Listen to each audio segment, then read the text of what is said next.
السلام عليكم ورحمة الله وبركاته متابعيني الأعزاء.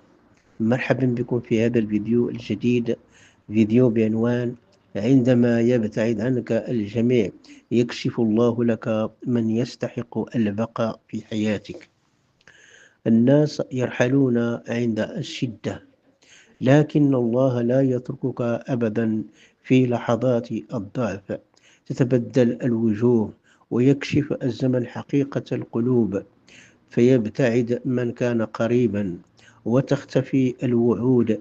لكن الجميل أن رحيلهم يكشف لك أعظم نعمة: أن الله أقرب إليك من الجميع، يسمعك عندما لا يسمعك أحد، ويقويك عندما يضعف كل سناد. ثق من أن من فقدته كان كان لحكمة، وأن ما ينتظرك أجمل بإذن الله سبحانه وتعالى. شكرا لكم.